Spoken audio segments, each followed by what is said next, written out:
Lors d'un vol de reconnaissance aérienne, un groupe de près de 200 dauphins pilotes a été découvert déjà mort mercredi au sud de l'Australie, à une dizaine de kilomètres à peine d'un premier groupe d'environ 270 globicéphales échoué en début de semaine.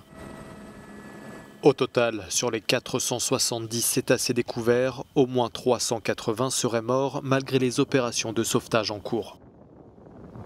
Depuis lundi, les sauveteurs sont parvenus à en sauver une cinquantaine dans des conditions difficiles et la course contre la montre se poursuit puisqu'une trentaine de mammifères marins seraient encore en vie.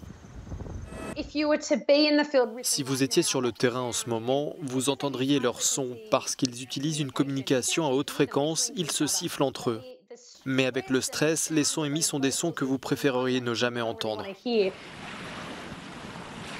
Cet échouage dans une baie reculée de Tasmanie est le plus grand jamais enregistré sur l'île et certainement le plus important de l'histoire de l'Australie.